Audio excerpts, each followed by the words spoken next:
회장님, 속으셨어요? 태성그룹 30층 회장실에서 11살 소년이 70대 회장에게 던진 충격적인 선언이었습니다. 지금부터 10분 안에 제가 회사 보안망을 뚫고 동시에 진짜 도둑을 잡아낼게요. 성공하면 제 아버지 병원비와 복직을 약속해주세요. 곰을 줍는 아이 차림을 한 소년 앞에는 낡은 노트북 한 대가 놓여 있었어요. 회장실에 있던 모든 어른들이 경악했습니다. 이런 터무니없는 상황이 가능한 건지 믿을 수 없었거든요. 하지만 그 순간 박 회장은 소년의 눈빛에서 묘한 진심을 읽었어요. 좋다. 해보게. 회장이 결정을 내렸습니다. 어디서 보고 계신지 댓글로 남겨주세요. 과연 고물상을 뒤지던 가난한 아이가 어떻게 거대 기업의 보안망을 뚫겠다는 걸까요? 그리고 진짜 도둑이라는 건 누구를 말하는 건지. 시간은 이 믿기 어려운 하루가 시작되기 전으로 거슬러 올라갑니다. 늦가을 저녁 공기가 차갑게 뼈를 스며드는 서울 변두리, 재개발 예정지라는 노란 플래카드가 바람에 너덜너덜 펄럭이는 낡은 상가 건물들 사이로 작은 인형 하나가 천천히 걸어오고 있었습니다. 바퀴축이 삐걱거리며 애원하듯 울어대는 낡은 손수레를 끌고 가는 11살 소년의 뒷모습이었어요. 강지우는 오늘도 어김없이 동네 고물상을 찾았습니다. 학교 마지막 교시 종이 울리기가 무섭게 책가방을 메고 곧바로 달려와 폐기물 더미를 뒤지는 게 벌써 몇 개월째 이어진 일상이 되어버렸거든요. 영양 상태가 좋지 않아 또래보다 한참 작은 체구에 흙먼지가 묻은 낡은 옷차림이 더욱 왜소해 보였죠. 머리카락은 정돈되지 않아 헝클어져 있었고 여기저기 기운 옷차림이었어요. 하지만 그의 눈빛만은 달랐습니다. 안경 너머로 보이는 눈매가 또래 아이들과는 차원이 다른 총명함을 뿜어내고 있었거든요. 어머, 또 왔구나. 지훈아. 고물상 한쪽 구석에서 쭈그려 앉아 철사와 알루미늄 캔을 분류하던 아주머니가 손을 멈추고 지훈을 바라봤습니다. 50대 중반으로 보이는 아주머니의 얼굴에는 안쓰러움이 가득한 표정이 떠올랐어요. 안녕하세요, 아주머니. 오늘도 좋은 부품들이 들어왔나요? 지훈이 깍듯하게 허리를 굽혀 인사를 건넸습니다. 11살 아이치고는 놀랍도록 의젓하고 정중한 말투였어요. 아주머니는 긴 한숨을 쉬며 고개를 좌우로 저었죠. 얘야, 이런 고철 덩어리들이랑 깨진 기계들 모아서 도대체 뭘 하겠다는 거니? 아직 어린 게 이런 거나 주워서. 괜찮아요, 아주머니. 저한테는 정말 쓸모 있는 거예요. 지훈이 진지하고 확신에 찬 표정으로 대답했습니다. 그리고는 쌓여있는 전자 폐기물 더미 속에서 깨진 노트북 화면, 먼지가 수북이 쌓인 컴퓨터 본체, 선이 여기저기 뜯어진 키보드들을 하나씩 꼼꼼히 살펴보며 골라내기 시작했어요. 다른 사람들 눈에는 그냥 버려져야 할 폐품들이었지만 지훈에게는 무엇보다 귀중한 보물들이었죠. 각 부품의 상태를 점검하고 수리 가능성을 판단하고 활용 방안을 머릿속으로 계산해 나가는 모습이 마치 보석 감정사를 연상시켰어요. 이 하드디스크는 아직 살릴 수 있을 것 같고 이 메모리는 접촉 불량만 고치면 될 거야. 지훈이 혼잣말을 중얼거리며 부품들을 수레에 차곡차곡 쌓아 올렸습니다. 자신의 몸집보다도 훨씬 큰 배낭을 등에 메고 있어서 더욱 애처로운 모습이었어요. 수레가 가득 차자 지훈은 가파른 비탈길을 향해 걸음을 옮겼습니다. 자신 체중과 맞먹을 정도로 무거운 수레를 끌고 가는 모습이 보는 이의 마음을 아프게 했어요. 한 걸음 한 걸음 내디딜 때마다 작은 어깨가 힘겹게 떨렸지만 지훈은 묵묵히 걸어갔죠. 저 애 좀 봐. 집안 형편이 저러니까 벌써부터 저런 고생을. 쯧쯧.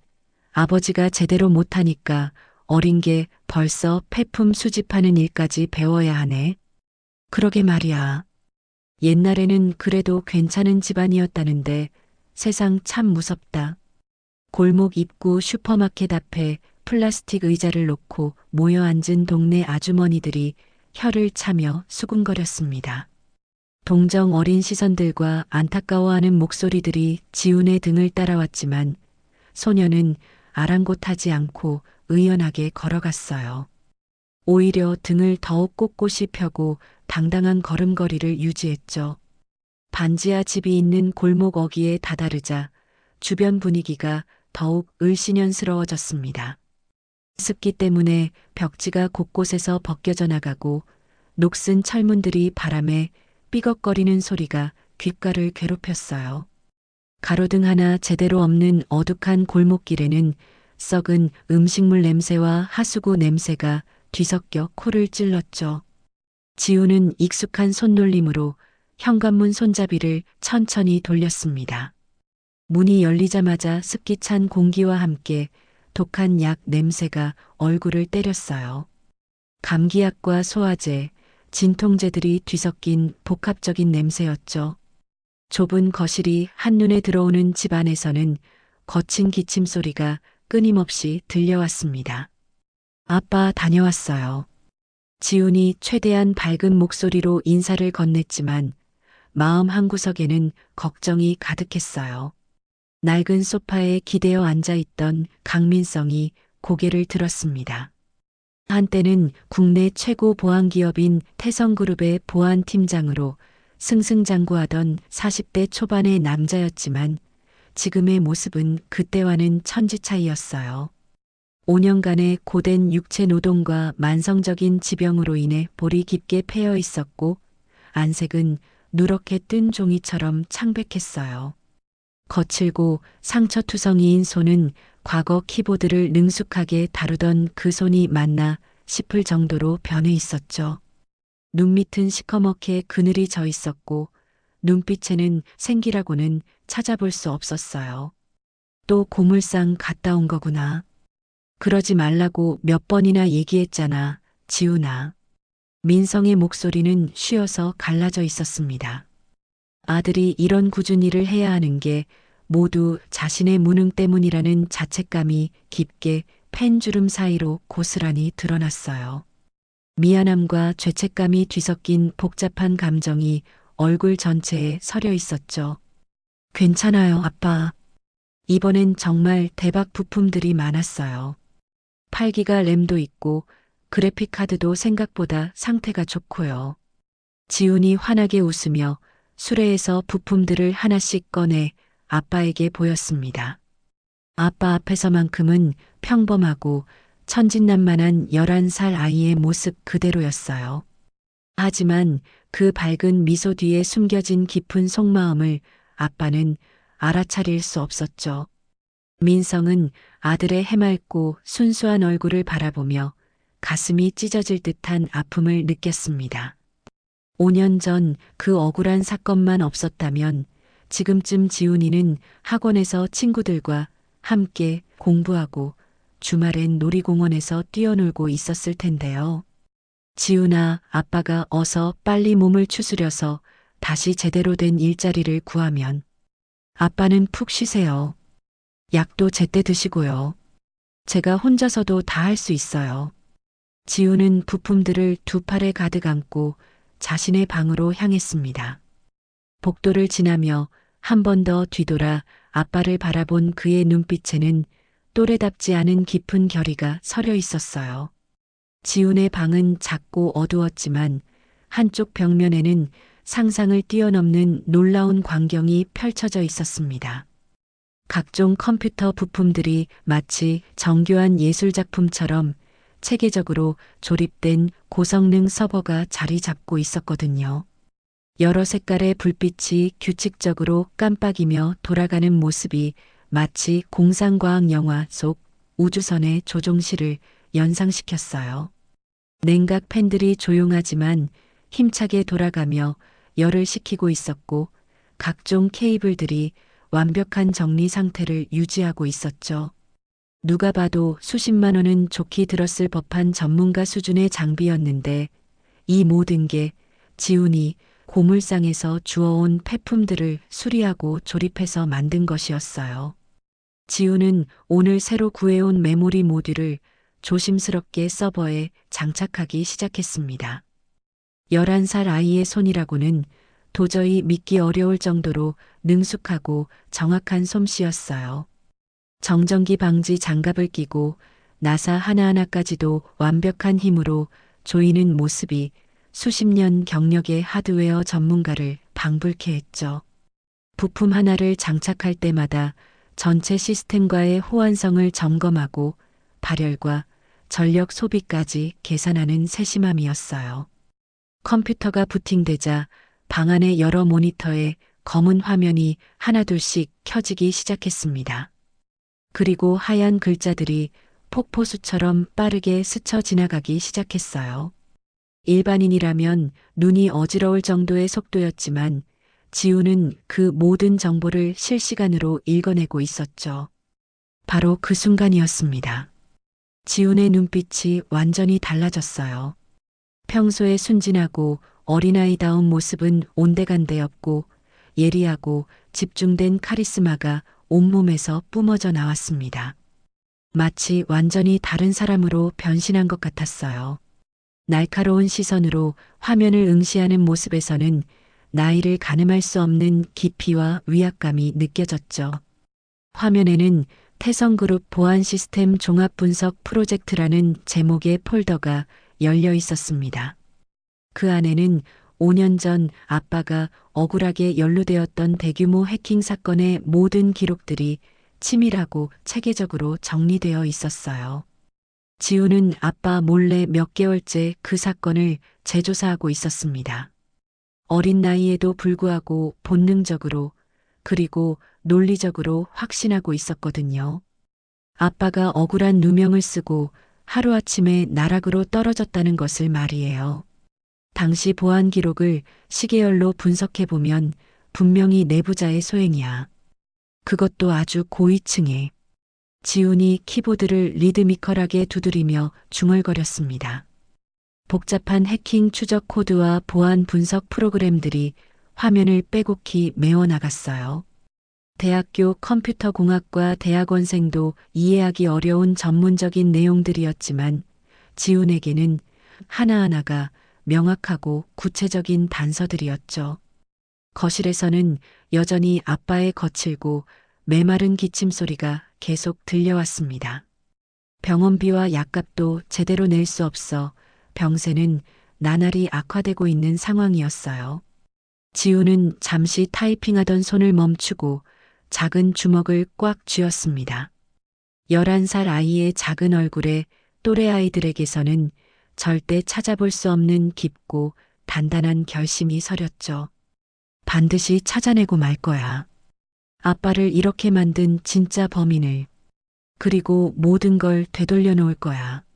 화면 한쪽 구석에는 최상무라는 이름이 빨간색으로 진하게 하이라이트 되어 있었습니다. 현재 태성그룹 보안본부장으로 승진해서 승승장구하고 있는 바로 그 사람.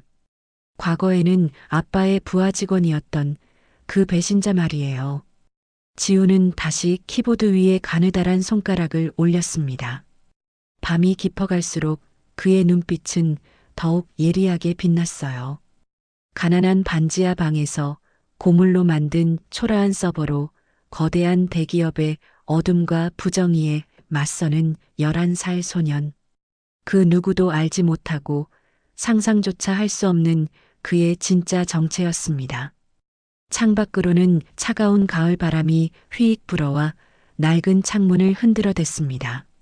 하지만 지훈의 의지는 그 어떤 바람보다도 강했어요. 12월의 차가운 겨울비가 서울 하늘을 시커멓게 물들이며 쏟아져 내리던 그날이었습니다. 빗방울들이 지붕과 아스팔트를 거칠게 때리는 소리가 도시 전체를 뒤덮고 있었어요. 강민성은 성북구 어느 재개발 공사장에서 비에 젖은 철근을 옮기고 있었습니다. 5년 전 태성그룹에서 쫓겨난 뒤로 이런 막노동이 그의 일상이 되어버렸어요. 한때는 최첨단 보안 시스템을 다루던 손이 이제는 거친 철근과 시멘트를 나르고 있었죠. 민성이 형, 좀 쉬면서 해요. 비도 오는데. 옆에서 일하던 동료가 걱정스러운 눈빛으로 말했습니다. 민성의 얼굴이 평소보다 더욱 창백해 보였거든요. 괜찮습니다. 일당이 급해서요. 민성이 억지로 미소를 지으며 대답했습니다. 하지만 숨이 점점 가빠지고 있었어요. 몇 달째 악화되고 있는 폐질환 때문에 조금만 무리해도 숨이 차올랐거든요. 바로 그때였습니다. 젖은 철근을 들어 올리려던 민성의 몸이 갑자기 휘청거렸어요. 시야가 흐려지면서 현기증이 밀려왔죠. 민성이 형.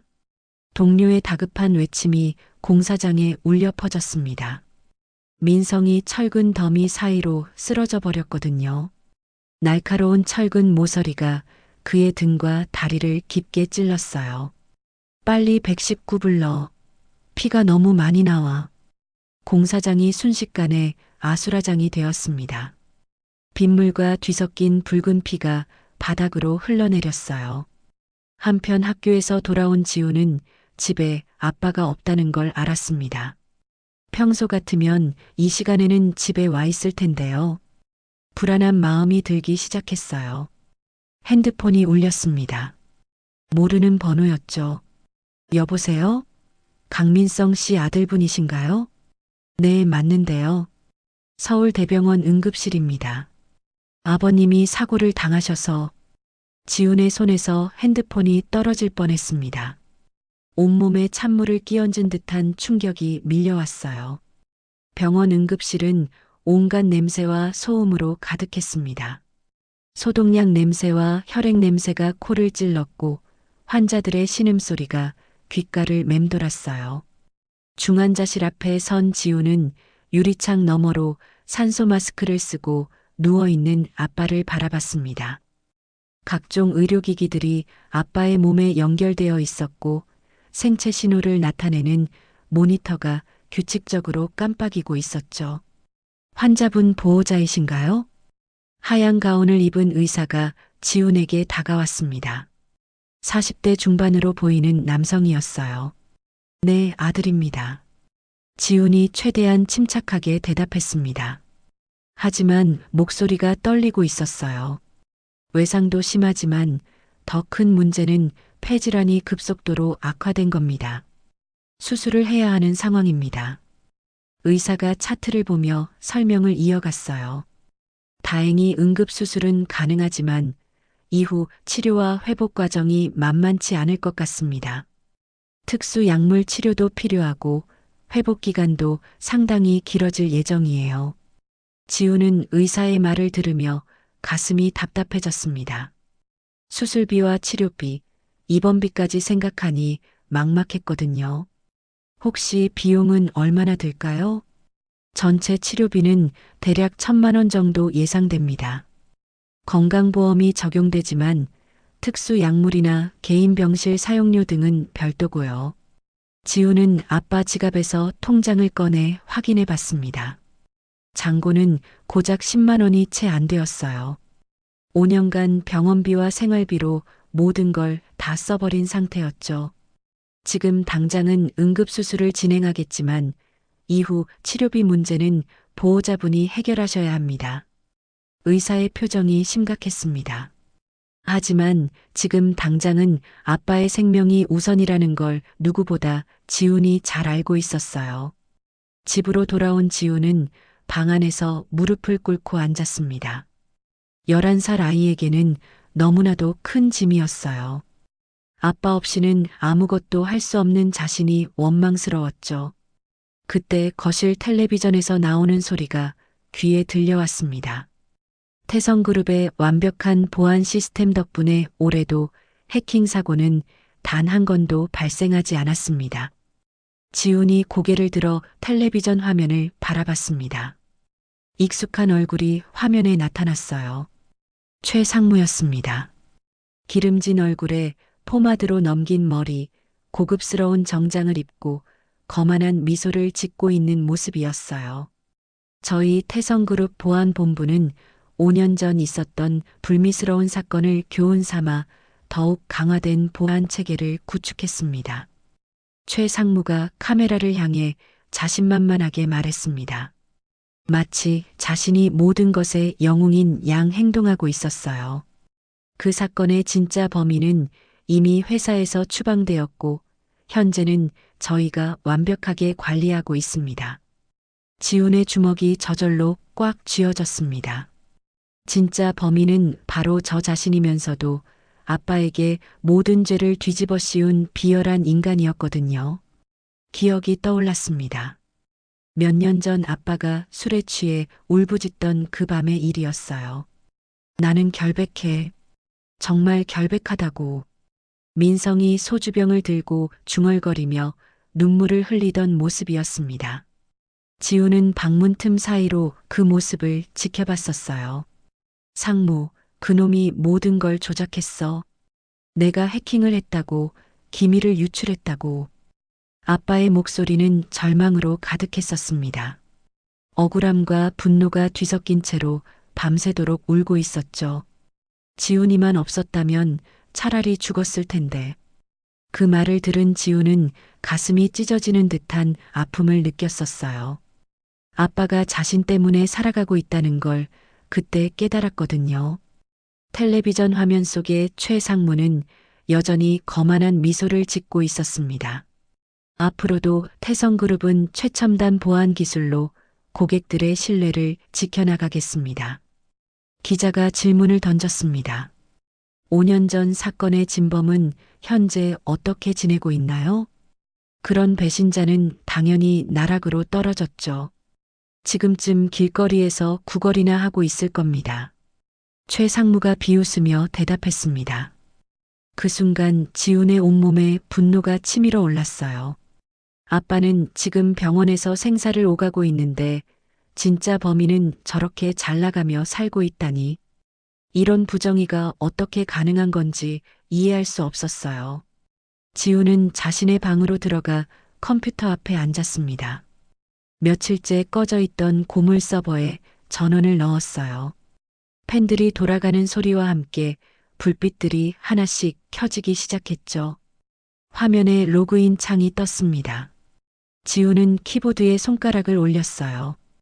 평소와는 다른 결연한 의지가 온몸에 흘러넘쳤죠. 이제 진짜 시작이야. 지훈이 낮게 중얼거렸습니다. 어린 소년의 목소리였지만 그 안에는 강철 같은 의지가 담겨 있었어요.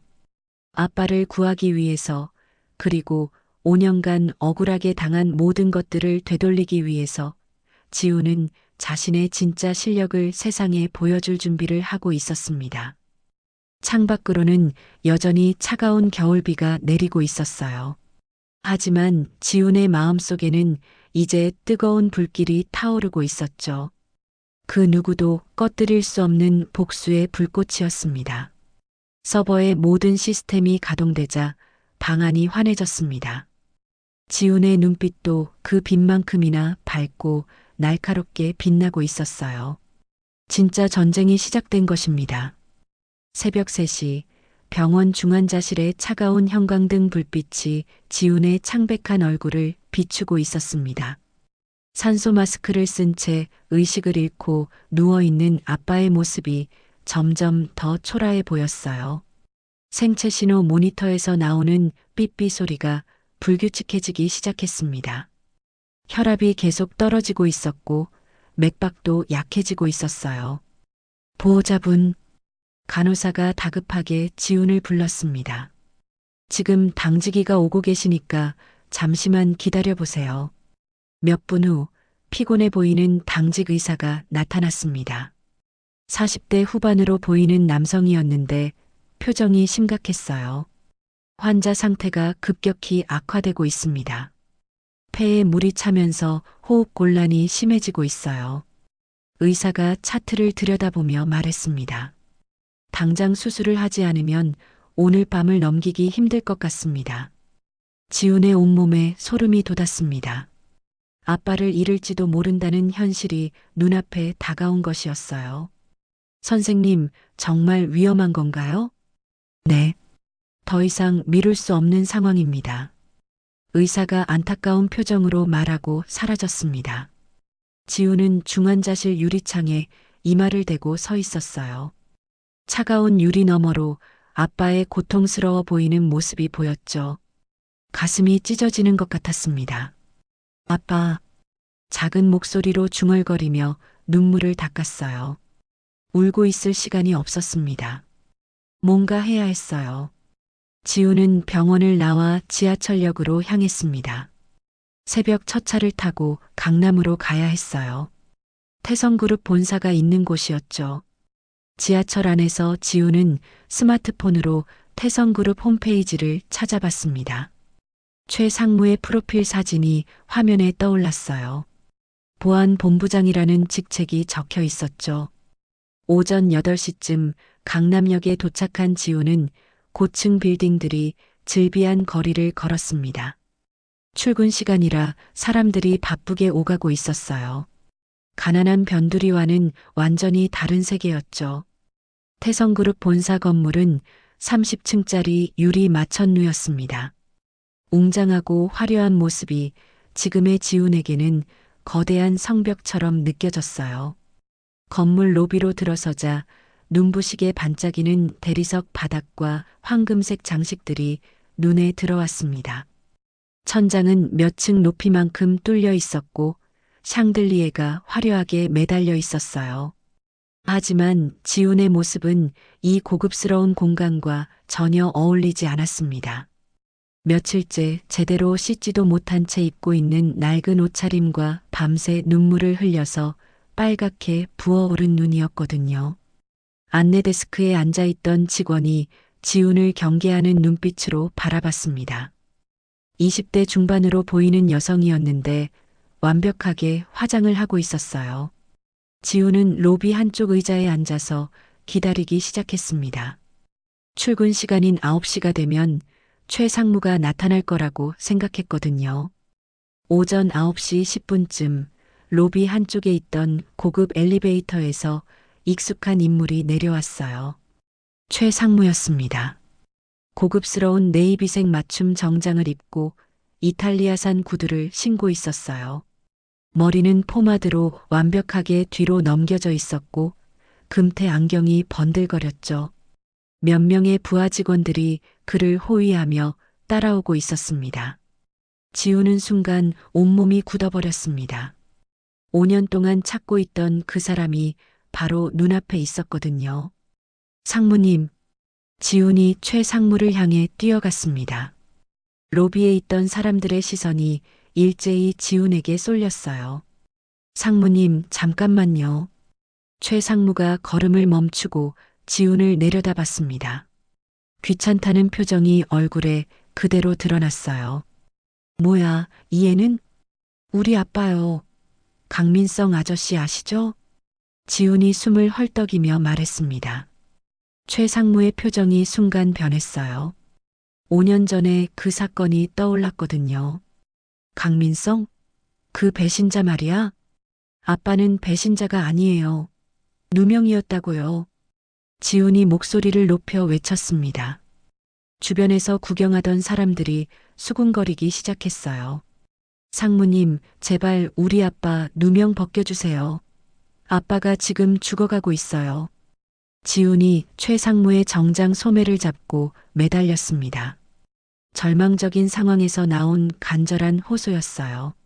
하지만 최상무는 지훈을 차갑게 밀어냈습니다. 야, 더러운 손으로 내 옷 만지지 마. 최상무가 혐오스럽다는 표정으로 자신의 소매를 털어냈습니다. 그 배신자 아들답게 구걸하러 왔구나. 주변에 있던 사람들이 더욱 노골적으로 지훈을 쳐다봤습니다. 호기심과 경멸이 뒤섞인 시선들이었어요. 상무님, 제발이요. 아빠는 정말 결백해요. 지훈이 다시 다가가려 했지만 최상무가 손을 들어 막았습니다. 결백하다고? 증거도 다 있는데 무슨 소리야. 그 증거가 조작된 거라고요. 지훈의 목소리가 로비 전체에 울려 퍼졌습니다. 최상무의 얼굴에 짜증이 가득 찼어요. 이런 곳에서 이런 소동이 벌어지는 게 자신의 체면에 먹칠하는 일이라고 생각했거든요. 보안, 최상무가 손을 들어 올렸습니다. 곧바로 경비원 2명이 달려왔어요. 이해 밖으로 내보내. 네, 상무님. 경비원들이 지훈의 팔을 잡으려 했습니다. 놓으세요. 저는 그냥 진실을 말하고 싶은 것 뿐이에요. 지훈이 몸부림치며 저항했습니다. 그때 최상무가 지훈에게 다가와 낮은 목소리로 말했어요. 야, 애송이. 가나는 냄새가 난다는 거 몰라? 최상무가 코를 찡그리며 혐오스럽다는 표정을 지었습니다. 너희 같은 밑바닥 인생들이 이런 곳에 와서 냄새나게 하지 마. 그 말을 들은 순간 지훈의 온몸이 얼어붙었습니다. 너 아빠처럼 거지가 되기 싫으면 빨리 꺼져. 최상무가 지훈의 가슴을 거칠게 밀었습니다. 지훈이 뒤로 휘청거리며 대리석 바닥에 넘어졌어요. 무릎과 손바닥에서 피가 났지만 아픔은 느껴지지 않았죠. 로비에 있던 사람들이 웅성거렸습니다. 누군가는 휴대폰으로 영상을 찍고 있었고 누군가는 혀를 차며 지나갔어요. 다시는 여기 오지 마. 다음에 또 오면 경찰 부른다. 최상무가 마지막으로 경고하고는 부하 직원들과 함께 건물 밖으로 나갔습니다. 경비원들도 지훈을 일으켜 세워 밖으로 끌고 나갔어요. 건물 밖 계단에 혼자 남겨진 지훈은 몇 분간 그대로 앉아 있었습니다. 차갑고 매서운 12월 바람이 얼굴을 스쳐 지나갔어요. 하지만 지훈은 추위를 느끼지 못했습니다. 마음속 깊은 곳에서 뭔가가 바뀌고 있었거든요. 슬픔이 사라지고 있었어요. 절망도 사라지고 있었죠. 대신 차가우면서도 뜨거운 감정이 온몸을 타고 흘러가고 있었습니다. 지훈이 고개를 들어 태성그룹 건물을 올려다봤습니다. 30층 높이의 유리 마천루가 하늘을 찌를 듯 솟아 있었어요. 그의 눈빛이 완전히 달라져 있었습니다. 어린아이의 순수함은 온데간데없고 서늘하고 날카로운 분노가 타오르고 있었어요. 가나는 냄새가 난다. 지훈이 최상무의 말을 되뇌었습니다. 그 모욕적인 말들이 가슴 깊숙이 새겨졌어요. 좋아. 그렇게 나오는 거네. 지훈이 천천히 일어났습니다. 무릎의 상처에서 피가 흘러내리고 있었지만 신경 쓰지 않았어요. 이제 진짜로 보여줄 때가 된 것 같아. 지훈의 목소리는 낮고 차가웠습니다. 11살 아이의 목소리라고는 믿기 어려울 정도였어요. 그는 건물을 마지막으로 한 번 더 올려다보고는 지하철역을 향해 걸어갔습니다. 복수가 시작되려 하고 있었습니다. 그날 밤 11시 지훈은 반지하 집 자신의 방에서 고물 서버 앞에 앉아 있었습니다. 무릎과 손바닥의 상처는 아직 아물지 않았지만 그의 표정은 놀랍도록 차분했어요. 화면에는 검은 바탕에 초록색 글자들이 빠르게 스쳐 지나가고 있었습니다. 지훈의 손가락이 키보드 위에서 마치 피아니스트처럼 우아하게 춤을 추고 있었죠. 태성그룹 보안 시스템 분석 완료. 지훈이 혼잣말을 중얼거렸습니다. 몇 개월간 수집하고 분석한 데이터들이 화면에 정리되어 나타났어요. 방화벽 우회 경로 17곳, 데이터베이스 접근 취약점 23곳, 관리자, 권한 상승 가능 지점 9곳. 태성그룹이 자랑하는 완벽한 보안 시스템에는 생각보다 많은 구멍이 있었죠. 지훈은 마우스를 클릭해 특별히 준비한 프로그램을 실행했습니다. 유령 프로토콜이라는 이름이 붙은 자신만의 해킹 도구였어요. 이제 시작이야. 화면 속에서 태성그룹의 네트워크 구조도가 입체적으로 펼쳐졌습니다. 마치 거대한 성의 내부를 투시해서 보는 것 같았어요. 지훈은 그 성에 숨겨진 비밀 통로들을 모두 알고 있었죠. 첫 번째 방화벽을 우회하는 데는 3분이 걸렸습니다. 두 번째 보안 계층을 뚫는 데는 5분, 세 번째는 겨우 2분이었어요. 너무 쉬워. 지훈이 실망스럽다는 표정을 지었습니다. 최 상무가 자랑하던 완벽한 보안 시스템이 이 정도 수준이라니 기가 막혔어요. 한편 태성그룹 본사 27층 보안관제센터에서는 야간 근무자들이 평소와 다름없이 모니터를 지켜보고 있었습니다. 오늘도 평온하네. 30대 중반의 보안 담당자가 커피를 마시며 말했습니다. 그런데 오전 12시 정각, 갑자기 모든 모니터가 깜빡이기 시작했어요. 이게 뭐지? 담당자가 키보드를 두드려 봤지만 반응이 없었습니다. 그리고 정확히 1분 후 30층 회장실과 29층 임원 회의실의 모니터에만 특별한 메시지가 떠올랐어요. 하얀 바탕에 검은 글씨로 또박또박 적혀 있었죠. 내일 오전 9시 회장실로 저를 초대해 주세요. 안 그러면 회사의 빗장이 모두 풀립니다. 메시지 아래에는 첨부 파일 링크가 하나 더 있었습니다. 보안 취약점 분석 보고서라는 이름이었어요. 보안관제센터에서는 난리가 났습니다. 본부장님께 즉시 보고 드려야 해. 지금이 몇 시인데? 내일 아침에 하자. 아니야. 이건 심각한 보안 사고야. 결국 새벽 1시에 최 상무에게 긴급 연락이 갔습니다. 전화를 받은 최 상무는 잠에서 깨어나 짜증을 냈어요. 해킹이라고? 그런데 피해는 없다고? 네, 상무님. 단순히 메시지만 남기고 사라졌습니다. 장난질이군. 내일 아침에 보자. 하지만 새벽 3시 다시 전화가 울렸습니다. 상무님, 큰일 났습니다. 또 뭐야? 첨부 파일을 열어봤는데 이건 정말 심각합니다. 최 상무는 잠옷 차림으로 회사에 달려왔습니다. 보안관제센터에 들어서자마자 얼굴이 창백해졌어요. 모니터에는 60페이지에 달하는 상세한 보안 취약점 분석 보고서가 떠 있었습니다. 태성그룹의 모든 보안 시스템이 어떻게 뚫릴 수 있는지가 친절하게 설명되어 있었죠. 이건 불가능해. 최 상무가 중얼거렸습니다. 이 정도 수준의 분석을 하려면 몇 년은 걸릴 일이었거든요. IP 추적은 어떻게 됐어? 그게 계속 바뀝니다. 지금 전 세계 127개국을 돌고 있어요. 화면에는 실시간으로 변하는 IP 주소가 표시되고 있었습니다. 미국, 러시아, 중국, 브라질. 1초마다 다른 나라로 넘어가고 있었어요. 이런 게 가능해? 프록시 체인과 가상사설망을 다중으로 사용한 것 같습니다. 하지만 이 정도 기술력은 보안 담당자가 말을 잇지 못했습니다. 이런 수준의 해킹은 국가기관이나 최고급 해커 그룹에서나 볼 수 있는 것이었거든요. 최 상무는 보고서를 훑어보며 식은땀을 흘렸습니다. 자신이 5년간 구축했다고 자랑하던 보안 시스템이 어린아이 장난감 수준으로 분석되어 있었어요. 이건 그냥 협박이야. 무시해. 하지만 속으로는 불안했습니다. 정말로 회사의 모든 보안이 뚫릴 수 있다는 것을 증명해 보인 상황이었거든요.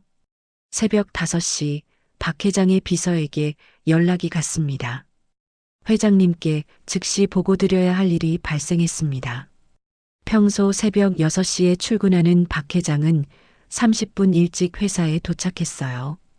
70대 중반의 나이에도 불구하고 허리가 꼿꼿하고 걸음걸이가 당당했죠. 회장실에 들어서자마자 어제 밤의 메시지가 여전히 화면에 떠 있었습니다. 이게 뭐지? 박 회장이 안경을 쓰고 화면을 자세히 들여다봤습니다. 그리고 첨부된 보고서를 클릭했어요. 처음 몇 페이지를 읽어보던 박 회장의 표정이 점점 심각해졌습니다. 60년간 사업을 해오면서 쌓인 경험과 직감이 알려주고 있었거든요. 이건 보통 실력이 아니라는 걸 말이에요. 상무를 부르게. 30분 후 최 상무가 회장실에 나타났습니다. 평소처럼 거만한 모습은 온데간데 없고 잔뜩 위축된 표정이었어요. 회장님, 그냥 장난일 가능성이 높습니다. 장난? 박 회장이 최 상무를 날카롭게 바라봤습니다. 이 보고서를 봤나? 네, 하지만 자네 5년간 뭘 했는지 모르겠군. 박 회장의 목소리가 차갑게 변했습니다. 보고서에 나열된 취약점들은 정말로 심각한 수준이었거든요. 이 정도 실력이면 우리 회사 전체를 마비시킬 수도 있어. 최 상무는 대답할 말이 없었습니다. 보고서의 내용이 너무나도 정확했거든요. 상대가 누구인지 알아야겠어. 하지만 추적이 불가능합니다. 그럼 직접 만나보자. 박 회장이 결정을 내렸습니다. 회장님, 그건 너무 위험합니다. 혹시 테러리스트라면 테러리스트가 이런 식으로 정중하게 약속을 잡겠나? 박 회장이 다시 메시지를 가리켰습니다. 초대해 주세요라는 표현이 사용되어 있었어요. 그리고 진짜 악의가 있다면 이미 우리 시스템을 박살내버렸을 거야. 박 회장의 판단이 옳았습니다. 지우는 파괴가 목적이 아니라 대화를 원하고 있었거든요. 오전 9시에 만나보자. 보안은 강화하되 상대를 자극하지는 말고. 네, 회장님. 최 상무가 고개를 숙였습니다. 하지만 마음속으로는 불안해하고 있었어요. 이런 실력자가 나타난다는 건 자신의 지위에 위험이 될 수도 있다는 걸 의미했거든요. 그때 지우는 병원에서 아빠를 지켜보고 있었습니다. 아직 의식을 잃은 상태였지만 생체 신호는 조금 안정되어 있었어요. 아빠, 조금만 기다려요. 제가 모든 걸 해결할게요. 지훈이 아빠의 손을 꼭 잡고 중얼거렸습니다. 오전 8시 30분, 지훈은 다시 태성그룹 본사 앞에 서 있었어요. 어제와는 완전히 다른 각오로 말이죠. 이번에는 구걸하러 온 게 아니었습니다. 진짜 실력으로 당당하게 맞서러 온 것이었어요. 다음 날 오전 8시 50분, 태성그룹 본사 로비는 평소와는 사뭇 다른 분위기였습니다. 어제 밤의 해킹 사건으로 인해 보안이 대폭 강화된 상태였거든요. 로비 곳곳에 평상시보다 2배 많은 경비원들이 배치되어 있었고 금속 탐지기와 엑스레이 검색대까지 설치되어 있었어요. 마치 공항의 보안 검색대를 연상시키는 모습이었죠.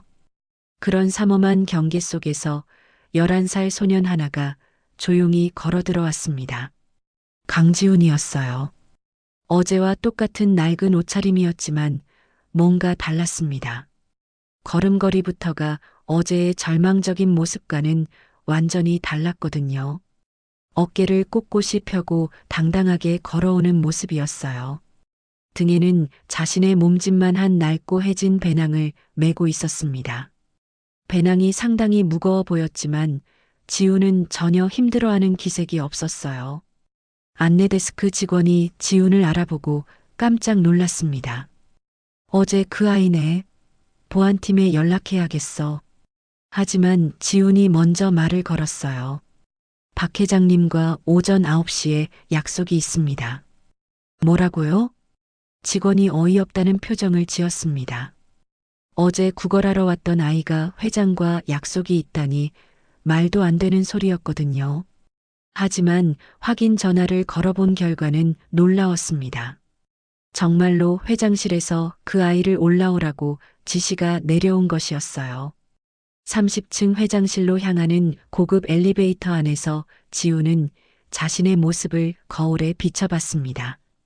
여전히 초라한 모습이었지만 눈빛만은 어제와 달랐어요. 더 이상 도움을 구하러 온 약한 아이가 아니었죠. 엘리베이터 문이 열리자 웅장한 회장실 앞 접견실이 나타났습니다. 최 상무와 몇 명의 보안팀 직원들이 이미 기다리고 있었어요. 최 상무가 지훈을 보자마자 비웃음을 터뜨렸습니다. 아, 정말 왔네. 고물 줍는 꼬마가. 옆에 서 있던 보안팀장도 코웃음을 쳤어요. 상무님, 이런 애한테 시간 낭비하지 마시죠. 하지만 지우는 그들의 조롱에 전혀 동요하지 않았습니다. 오히려 차분하게 그들을 바라보며 말했어요. 안녕하세요. 약속 시간 5분 전에 도착했네요. 침착하고 정중한 말투였습니다. 11살 아이라고는 믿기 어려울 정도로 의젓한 태도였어요. 회장실 문이 열리고 비서가 나와 말했습니다. 회장님께서 들어오라고 하십니다. 태성그룹 회장실은 한번 보면 압도될 만큼 웅장했습니다. 천장이 5m는 좋게 되어 보였고 한쪽 벽면 전체가 유리창으로 되어 있어 강남 전체가 한눈에 내려다 보였어요. 중앙에는 고급 원목으로 만든 거대한 회의 테이블이 놓여 있었고 그 끝자락에 박 회장이 앉아 있었습니다. 70대 중반의 나이에도 불구하고 허리가 꼿꼿하고 풍채가 좋은 박 회장의 존재감은 실로 압도적이었어요. 60년간 사업 일선에서 승부를 벌여온 경험과 노련함이 온몸에서 풍겨났죠. 지훈이 회장 앞에 서자 박 회장이 천천히 고개를 들어 아이를 바라봤습니다. 처음에는 호기심 어린 표정이었지만 지훈의 눈을 마주친 순간 표정이 미묘하게 변했어요. 자네가 어젯밤 우리 보안망에 침입한 아이인가? 박 회장의 목소리는 위험이 있으면서도 따뜻한 면이 있었습니다. 네, 맞습니다. 지훈이 허리를 90도로 굽혀 정중하게 인사했어요. 최 상무가 끼어들었습니다. 회장님, 이 애는 어제 로비에서 소란을 피운. 조용히 해. 박 회장이 손을 들어 최 상무의 말을 막았습니다. 그리고 다시 지훈을 바라봤어요. 어젯밤 보고서를 봤네. 정말 자네가 혼자 작성한 건가? 네. 3개월간 조사한 결과입니다. 지훈의 대답이 담담했습니다. 거짓말이나 과장은 전혀 없었어요. 박 회장이 깊은 한숨을 쉬었습니다. 그 보고서의 수준을 보면 이 아이가 보통 실력자가 아니라는 걸 알 수 있었거든요. 그래서 나에게 무슨 제안을 하려는 건가? 지훈이 배낭에서 낡은 노트북을 꺼내며 말했습니다. 지금부터 10분 안에 제가 이 회사 보안망을 완전히 뚫어보겠습니다. 회장실이 순간 조용해졌어요. 최 상무의 얼굴이 새파래졌죠. 그리고 동시에 진짜 도둑이 누구인지도 증명해 보이겠습니다. 지훈이 계속해서 말했습니다. 성공하면 2가지를 약속해 주세요. 첫째, 제 아버지의 병원비. 둘째, 아버지의 복직과 명예회복. 최 상무가 펄쩍 뛰며 반대했습니다. 회장님, 이런 터무니없는 제안을 들어주실 건 아니죠? 터무니없다고? 박 회장이 최 상무를 날카롭게 바라봤습니다. 만약 이 아이가 정말로 우리 보안망을 뚫는다면 그건 자네 5년간의 무능을 증명하는 거야. 최 상무의 입이 벙긋 열렸지만 아무 말도 나오지 않았어요. 박 회장은 다시 지훈에게 시선을 돌렸습니다. 아이의 눈빛에서 묘한 진심을 읽을 수 있었거든요. 절망적인 상황에 내몰린 어린아이의 간절함이 아니라 확고한 신념과 실력에 바탕한 자신감이었어요. 좋다. 해보게. 박 회장이 결정을 내렸습니다. 최 상무가 다시 항의하려 했지만 박 회장의 손짓으로 입을 다물 수밖에 없었어요. 지훈은 낡은 노트북을 회의 테이블 위에 올렸습니다. 몇 년은 된 듯한 모델이었지만 화면이 켜지자 여러 개의 프로그램 창들이 동시에 떠올랐어요. 시간 측정 시작해 주세요. 지훈이 말하자 박 회장이 손목 시계를 확인했습니다. 지금부터 10분이네. 지훈의 손가락이 키보드 위에서 움직이기 시작했습니다. 처음에는 천천히, 그러다가 점점 빨라지더니 나중에는 번개처럼 빨라졌어요. 화면에는 온갖 종류의 코드들이 폭포수처럼 흘러내리고 있었습니다. 일반인이 봐서는 무엇을 하는 건지 전혀 알 수 없는 내용들이었죠. 하지만 보안팀장은 달랐습니다. 그의 얼굴이 점점 창백해져 갔어요. 이건 불가능해. 3분이 지나자 태성그룹의 첫 번째 방화벽이 뚫렸습니다. 5분이 지나자 내부 데이터베이스에 접근했어요. 7분이 지나자 관리자 권한까지 획득했습니다. 최 상무의 입에서 탄식이 새어나왔어요. 자신이 5년간 구축한 보안 시스템이 어린아이 하나에게 장난감처럼 털리고 있는 광경을 목격하고 있었거든요. 그리고 정확히 10분이 되는 순간이었습니다. 지훈이 키보드에서 손을 떼며 말했어요. 완료했습니다. 화면에는 태성그룹의 모든 기밀 데이터가 펼쳐져 있었습니다. 회계장부부터 임원진 이메일까지 말 그대로 회사의 모든 것이었어요. 박 회장이 감탄사를 내뱉었습니다. 정말 해냈군. 하지만 지훈은 거기서 멈추지 않았어요. 이제 진짜 도둑을 보여드리겠습니다. 지훈의 손가락이 다시 키보드 위에서 움직이기 시작했습니다. 이번에는 처음보다 훨씬 빠른 속도였어요. 마치 피아니스트가 최고조 부분을 연주하는 것처럼 현란하고 정확한 손놀림이었죠. 화면에는 새로운 프로그램 창들이 연달아 떠오르기 시작했습니다. 시간 여행 프로토콜, 디지털 수사 도구, 네트워크 추적 분석기 같은 고급 분석 도구들이었어요. 보안팀장이 급하게 자신의 태블릿을 꺼내 무언가 조작하기 시작했습니다. 지금 즉시 방어막을 올려 모든 외부 접속을 차단해. 하지만 지훈은 이미 그들의 대응을 예측하고 있었어요. 늦었어요. 지훈이 작게 중얼거리며 또 다른 키 조합을 입력했습니다. 화면 한쪽에 백도어 접근 감지됨이라는 메시지가 떠올랐어요. 보안팀장의 얼굴이 창백해졌습니다. 백도어? 그건 불가능해. 우리가 모든 경로를 봉쇄했는데.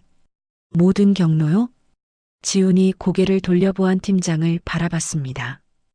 11살 아이의 눈빛이라고는 믿기 어려울 정도로 날카로웠어요. 사람들이 항상 놓치는 게 하나 있어요.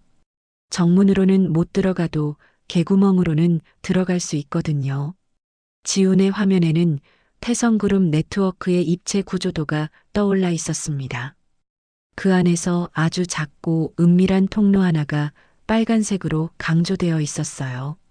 저 경로는 보안팀장이 말을 잇지 못했습니다.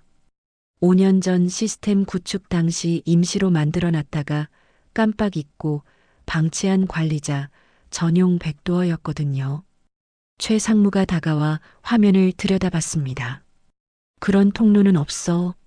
내가 직접 확인했으니까. 정말요? 지훈이 최 상무를 똑바로 바라보며 물었습니다. 그 시선이 너무나도 의미심장했어요. 그럼 이건 뭔가요? 지훈이 엔터키를 눌렀습니다. 화면이 바뀌면서 새로운 데이터가 나타났어요. 5년 전 해킹 사건 당일의 상세한 접속 기록이었습니다. 2018년 11월 15일 오후 2시 23분. 외부에서 침입 시도 감지. 지훈이 화면을 가리키며 설명하기 시작했습니다. 하지만 실제 기밀 유출이 일어난 시간은 오후 3시 17분이에요. 새로운 데이터가 화면에 떠올랐습니다. 빨간색으로 표시된 특별한 접속 기록이었어요. 이 시간에 회사 기밀 데이터베이스에 접근한 건 외부 해커가 아니었어요. 지훈의 목소리가 점점 확신에 차 있었습니다. 내부 직원이었거든요. 회장실이 조용해졌습니다. 박 회장의 표정이 심각해지기 시작했어요. 내부 직원? 네. 그것도 관리자 권한을 가진 고위직이었어요. 지훈이 키보드를 몇 번 더 두드리자 접속자의 상세 정보가 나타났습니다. 접속 위치 태성그룹 본사 27층 보안관제센터. 사용 기기 개인 태블릿. 고유 식별번호 77A914D. 보안팀장이 뒤로 물러나며 당황한 표정을 지었어요. 그건 이 고유 식별번호가 뭔지 아세요? 지훈이 회장실에 있는 모든 사람들을 둘러봤습니다. 네트워크에 연결되는 모든 기기가 가지고 있는 고유 식별 번호예요. 절대 바뀌지 않는 디지털 지문이죠. 그때 지훈의 노트북에서 조용한 신호음이 울려 퍼졌습니다. 띵띵띵. 이 소리가 뭐죠? 박 회장이 궁금해했습니다. 지훈이 화면을 가리키며 설명했어요. 제가 만든 고유 식별번호 추적 프로그램이에요. 5년 전 사건 당시 사용된 기기의 고유번호와 같은 번호를 가진 기기가 현재 이 방 안에서 감지되면 알람이 울리게 설정해뒀거든요. 신호음이 점점 커졌습니다. 띵띵띵띵. 지훈은 노트북 화면을 보며 최상무를 향해 천천히 걸어갔습니다. 신호음이 더욱 빨라졌어요. 상무님, 혹시 태블릿 가지고 계세요? 최상무의 얼굴이 순간 창백해졌어요. 무의식 중에 정장 안주머니를 만져봤죠. 뭔 소리야? 나는 그런 거 안 가지고. 바로 그때였습니다. 최상무의 정장 주머니에서 작은 진동음이 들려왔어요. 태블릿에서 알림이 온 것이었죠. 윙윙윙. 회장실이 다시 조용해졌습니다. 모든 사람의 시선이 최상무의 주머니에 집중되었어요. 지훈의 노트북 화면에는 거리 측정기가 나타나 있었습니다. 목표물과의 거리 2m, 1m, 0.5m라는 글자가 표시되고 있었어요. 지훈이 최상무 바로 앞에서 멈춰 섰습니다. 여기 있네요. 지훈이 조용하게 말했습니다. 박 회장이 천천히 일어났습니다. 상무야, 태블릿을 꺼내보게. 회장님. 이건 개인 물건이라 5년 전 사건과 관련이 있을지도 모르는 증거야. 당장 꺼내. 박 회장의 목소리에 위험이 담겨 있었습니다. 최상무는 어쩔 수 없이 주머니에서 태블릿을 꺼냈어요. 손이 미세하게 떨리고 있었죠. 지훈이 자신의 노트북을 조작하자 태블릿의 고유 식별 번호가 화면에 나타났습니다. 77A914D. 5년 전 사건 당시와 완전히 동일한 주소였어요. 일치합니다. 지훈이 조용하지만 확실하게 말했습니다. 5년 전 11월 15일 오후 3시 17분, 바로 이 태블릿으로 회사 기밀 데이터베이스에 불법 접근해서 정보를 유출시킨 거예요. 최상무가 뒤로 비틀거렸습니다. 그건 말도 안 된다고요? 지훈의 눈빛이 차갑게 변했습니다. 그럼 이것도 설명해 주세요. 화면이 바뀌면서 또 다른 증거가 나타났습니다. 지훈이 몇 개월간 복구해낸 삭제된 데이터 파일들이었어요. 이건 5년 전에 누군가 삭제했던 접속 기록들이에요. 하지만 완전히 지워진 게 아니라 디지털 흔적이 남아 있었죠. 복구된 데이터에는 최상무가 아빠인 강민성의 직원 아이디와 패스워드를 도용해서 접속한 기록이 고스란히 남아 있었어요. 이 기록을 보면 5년 전 사건의 진짜 범인은 우리 아빠가 아니었어요. 지훈이 회장실에 있는 모든 사람을 바라보며 또렷하게 말했습니다. 진짜 범인은 바로 이 방에 있어요. 지훈의 손가락이 최상무를 정확히 가리켰습니다. 바로 당신이에요, 최상무님. 최상무의 다리에 힘이 빠져 의자에 주저앉았어요. 5년간 숨겨왔던 진실이 11살 아이에 의해 백일화에 드러나는 순간이었죠. 박 회장의 눈빛이 차갑게 변했습니다. 상무야, 이게 사실인가? 하지만 최상무는 대답할 수 없었어요. 너무나도 명확한 증거 앞에서 변명할 여지가 없었거든요. 지훈이 마지막으로 말했습니다. 우리 아빠는 무죄예요. 진짜 범인은 처음부터 회사 안에 있었어요. 지훈이 키보드에서 손을 떼자 회장실의 모든 모니터가 동시에 깜빡이기 시작했습니다. 벽면에 걸린 대형 스크린, 회의 테이블의 태블릿들, 심지어 최상무의 개인 태블릿까지 모두 말이에요. 그리고 모든 화면이 하나의 장면을 보여주기 시작했습니다. 복구된 디지털 기록이었어요. 이건 최 상무가 떨리는 목소리로 중얼거렸습니다. 화면에는 5년 전 11월 15일 밤 10시 47분에 삭제된 접속 기록이 선명하게 재생되고 있었습니다. 야근을 핑계로 사무실에 혼자 남은 최 상무가 주변을 살피며 태블릿을 꺼내는 데이터 흔적이었어요. 이건 최 상무가 떨리는 목소리로 중얼거렸습니다. 화면이 바뀌면서 더욱 충격적인 기록이 나타났어요. 최 상무가 아빠인 강민성의 직원 아이디와 패스워드를 입력하는 키보드 입력 기록이었죠. 복구된 키 입력 값이 완벽하게 보였어요. 저건 민성이 아이디잖아. 보안팀장이 깜짝 놀라며 외쳤습니다. 지훈이 차분하게 설명했어요. 네. 최 상무님은 우리 아빠의 아이디를 도용해서 기밀 데이터베이스에 침입했어요. 새로운 데이터가 화면에 나타났습니다. 당시 유출된 파일들의 목록이었어요. 신제품 개발 계획서, 고객 개인정보 5만 건, 경영진 회의록. 이 모든 것들이 경쟁사인 한성테크로 넘어갔어요. 박 회장의 얼굴이 점점 굳어졌습니다. 한성테크는 5년 전 갑자기 태성그룹과 똑같은 제품을 출시해서 큰 타격을 줬던 회사였거든요. 그리고 이것 보세요.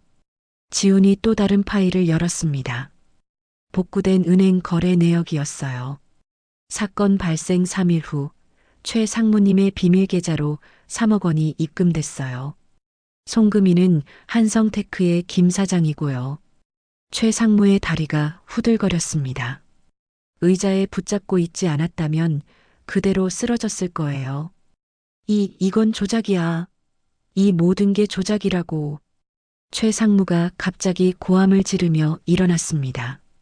그리고 지훈의 노트북을 빼앗으려고 달려들었어요. 저놈 컴퓨터 빼서 다 가짜 증거야. 하지만 지훈은 이미 예상하고 있었습니다. 재빠르게 노트북을 품에 안고 피했어요. 늦었어요. 지훈이 냉정하게 말했습니다. 제가 모든 증거를 경찰청 사이버수사대와 검찰청에 동시 전송했거든요. 최 상무가 얼굴이 새파래져서 지훈을 바라봤어요. 뭐라고? 5분 전에 이미 끝났어요. 지금쯤 수사관들이 출동 준비를 하고 있을 거예요. 바로 그때 지훈의 노트북에서 메시지 알람이 떴습니다. 서울지방경찰청 사이버수사대에서 회신했네요. 지훈이 화면을 모두에게 보여줬습니다. 증거자료 접수 완료. 수사관 파견 중. 10분 내 현장 도착 예정. 최 상무가 완전히 패닉 상태에 빠졌어요. 안 돼. 이건 함정이야. 회장님, 저 애를 믿으시면 안 됩니다. 박 회장이 천천히 일어났습니다. 70대 중반의 나이에도 불구하고 온몸에서 무시무시한 분노가 뿜어져 나오고 있었어요. 상무야. 박 회장의 목소리는 낮고 차가웠습니다. 5년간 나를 속였구나. 박 회장이 회장실 한쪽에 놓인 골프 가방에서 7번 아이언을 꺼냈습니다. 평소 스트레스를 받을 때 연습 스윙을 하던 것이었어요. 하지만 이번에는 연습이 아니었습니다. 내 눈과 귀를 막고 충신을 내쳤다고. 박 회장이 골프채를 높이 들어 올렸습니다. 내 놈이 사람이냐? 쾅! 골프채가 회의 테이블을 강력하게 내려쳤습니다. 고급 원목 테이블이 한 번에 두 동강 났어요. 회장님. 최 상무가 벽에 등을 기대며 떨고 있었습니다. 나는 민성이를 믿고 있었어. 그런데 내가 그 아이를 범죄자로 몰았구나. 박 회장의 분노는 절정에 달해 있었습니다. 평생을 함께한 직원을 잃었다는 배신감과 무고한 사람을 의심했다는 자책감이 뒤섞여 있었어요. 바로 그때 회장실 문이 열리며 정장을 입은 남성들이 들어왔습니다. 경찰청 사이버수사대입니다. 수사관 3명이 수갑과 영장을 들고 나타났어요. 최 상무 씨죠? 산업기밀 유출과 무고, 혐의로 긴급 체포합니다. 안 돼요. 이건 모함이에요. 최 상무가 필사적으로 저항했지만 소용없었습니다. 차가운 수갑이 그의 손목에 채워졌어요. 묵비권을 행사할 수 있으며 변호사의 도움을 받을 권리가 있습니다. 수사관이 미란다 원칙을 고지했습니다. 최 상무가 끌려나가면서 마지막으로 지훈을 노려봤어요. 이 모든 게 내 계획이었구나. 이 어린 악마야. 하지만 지훈은 차분하게 대답했습니다. 아니에요. 저는 그냥 진실을 찾았을 뿐이에요. 최 상무가 회장실 문 앞에서 마지막으로 소리쳤어요. 나는 무죄야. 무죄라고. 그때 지훈이 조용히 말했습니다. 상무님이 어제 저한테 하신 말 기억나세요? 최 상무가 돌아봤어요. 가난은 냄새가 난다고 하셨죠. 지훈이 수갑찬 최 상무를 바라보며 말했어요. 범죄자도 냄새가 나는 것 같은데요. 최 상무의 얼굴이 붉어졌지만 이미 늦었어요. 수사관들이 그를 강제로 끌고 나갔죠. 회장실이 조용해졌습니다. 박 회장은 부러진 테이블 조각을 바라보며 깊은 한숨을 쉬었어요. 민성이를 어떻게 보상해야 할까? 지훈이 박 회장 앞에 서서 정중하게 인사했습니다. 회장님, 약속하신 대로 아버지 병원비와 복직을 부탁드려요. 당연하지. 그것도 모자라다. 박 회장이 지훈을 바라보며 말했어요. 자네 같은 인재가 우리 회사에 필요해. 감사하지만 저는 아직 11살이에요. 지훈이 처음으로 밝게 웃었습니다. 오랜만에 지은 진짜 어린아이 같은 미소였어요. 그럼 10년 후에 다시 만나자. 그때는 우리 회사 최고 기술 책임자 자리를 맡아줘. 박 회장도 미소를 지었습니다. 창밖으로 보이는 강남의 풍경이 어제와는 달라 보였어요. 같은 하늘이지만 더 이상 절망적이지 않았죠. 진실이 승리한 날이었습니다. 지훈은 서둘러 병원으로 향했어요. 아빠에게 좋은 소식을 전해줘야 했거든요. 복수는 끝났습니다. 이제 진짜 인생이 시작되는 거였어요. 그날 오후 태성그룹에서 가장 먼저 움직인 것은 박 회장이었습니다. 회장실에서 직접 서울대병원 병원장에게 전화를 걸었거든요. 민성이라는 환자가 있을 거야. 최고 의료진을 투입해서 최선을 다해달라고. 네, 회장님. 즉시 처리하겠습니다. 30분 후 서울대병원에는 긴급 의료팀이 구성됐어요. 흉부외과 과장을 포함해 최고의 전문의들이 민성의 수술실로 집결했죠. 지훈은 수술실 앞 의자에 앉아 기다리고 있었습니다. 6시간이나 계속된 긴 수술이었어요. 복잡한 폐 수술과 외상 치료를 동시에 진행해야 했거든요. 수술실 문이 열리고 집도의가 나왔을 때는 밤 10시가 다 되어가고 있었습니다. 보호자분이세요? 네, 아들입니다. 지훈이 벌떡 일어나 대답했어요. 수술은 성공적으로 끝났습니다. 다행히 폐 손상 부위를 완전히 복구했고 외상도 깨끗하게 치료됐어요. 의사의 말을 들은 순간 지훈의 다리에 힘이 빠졌어요. 며칠간 쌓였던 긴장감이 한꺼번에 풀리면서 그대로 바닥에 주저앉았죠. 이제 회복만 기다리면 됩니다. 3일 후 중환자실에서 일반 병실로 옮겨진 민성이 천천히 눈을 떴습니다. 지훈아? 목소리는 쉬어 있었지만 분명했어요. 지훈이 아빠의 손을 꼭 잡고 울먹였죠. 아빠 괜찮아요? 응, 괜찮다. 너 때문에 살았어. 민성이 아들의 머리를 쓰다듬었습니다. 며칠 전까지만 해도 불가능할 것 같았던 평범한 일상이었어요.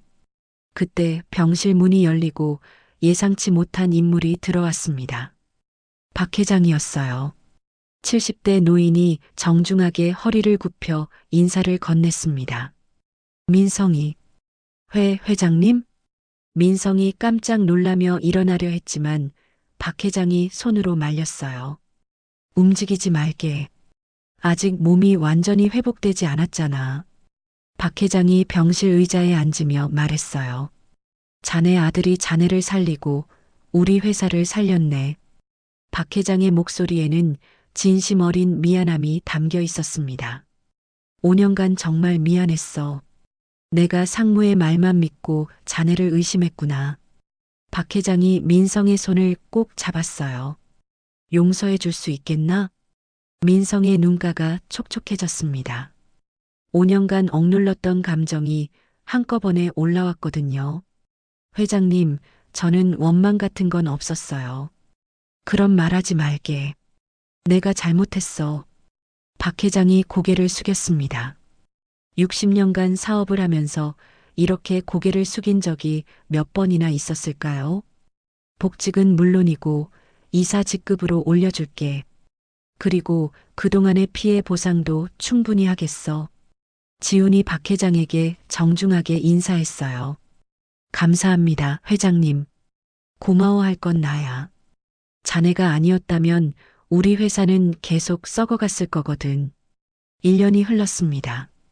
봄이 다시 찾아온 서울 변두리 달동네는 예전과 많이 달라져 있었어요. 재개발이 본격적으로 시작되면서 새로운 아파트 단지가 들어서고 있었죠. 지훈네 가족도 더 이상 반지하에 살지 않았습니다. 근처 깔끔한 아파트로 이사를 간 상태였어요. 아침 7시 30분 깨끗한 교복을 입은 지훈이 집에서 나왔습니다. 예전의 낡은 옷차림과는 완전히 달랐어요. 단정한 교복과 새 운동화, 그리고 책으로 가득 찬 새 가방을 메고 있었죠. 지훈아, 조심히 가. 현관에서 민성이 손을 흔들었습니다. 건강을 회복한 아빠는 이제 태성그룹 보안이사로 당당히 출근하고 있었어요. 예전보다 더 좋아진 대우와 함께 말이죠. 학교로 가는 길에 지훈은 옛날 고물상 앞을 지나게 됐어요. 여전히 그 자리에 있는 고물상 아주머니가 지훈을 알아보고 반갑게 손을 흔들었죠. 지훈아, 잘 지내니? 네, 아주머니. 안녕히 계세요. 지훈이 환하게 웃으며 인사했습니다. 예전에 그 왜소하고 위축된 모습은 찾아볼 수 없었어요. 골목 어귀에서 평소처럼 모여 앉은 동네 아주머니들이 수군거리고 있었습니다. 저 집 애가 진짜 대단하다니까. 그러게 말이야. 고물상 노트북 몇 개로 대기업을 뚫었다며? 요즘 세상에 저런 효자가 어디 있어? 아버지 병도 고치고 명예도 되찾아줬다니 정말 기특해. 지우는 그런 이야기들을 들으며 조금 부끄러웠지만 기분이 좋았어요. 더 이상 동정의 시선이 아니라 존경의 시선이었거든요. 학교 앞에 도착하자 친구들이 반갑게 달려왔습니다.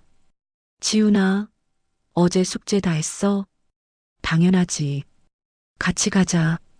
예전에는 가난 때문에 친구들과 어울리기 힘들었지만 이제는 자연스럽게 어울릴 수 있게 됐어요.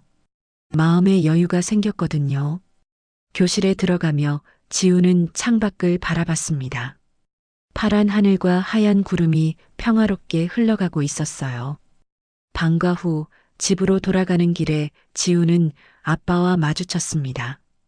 민성이 태성그룹에서 일찍 퇴근하고 오는 길이었어요. 아빠, 우리 아들 왔구나. 민성이 지훈을 꼭 안아줬습니다. 5년 전 그 절망적인 시절이 마치 꿈이었던 것 같았어요. 오늘 학교는 어땠어? 좋았어요. 친구들이랑 같이 프로그래밍 동아리도 만들었어요. 그래, 우리 아들이 선생님이 되는 건가? 아니에요. 이제는 착한 해커가 되고 싶어요. 지훈이 밝게 웃으며 대답했어요. 나쁜 사람들을 잡는 착한 해커 말이에요. 아빠와 아들이 손을 꼭 잡고 집으로 향했습니다. 석양이 두 사람의 뒷모습을 따뜻하게 비춰주고 있었어요. 골목 한편에서 지켜보던 동네 아주머니들이 흐뭇한 미소를 지었습니다. 참 보기 좋다. 그러게. 고생 끝에 낙이 온다더니 정말 그런가 봐. 지훈이 뒤돌아 아주머니들에게 손을 흔들었어요. 그리고 아빠와 함께 저녁 노을이 내려앉는 집으로 사라져갔죠. 세상에는 여전히 불의와 부정이 있겠지만 진실을 찾으려는 작은 용기가 모든 걸 바꿀 수 있다는 것을 증명한 11살 소년의 이야기였습니다. 고물로 시작해서 희망으로 끝난 아름다운 역전의 드라마였어요. 지훈의 환한 웃음소리가 봄바람을 타고 멀리 멀리 퍼져나갔습니다.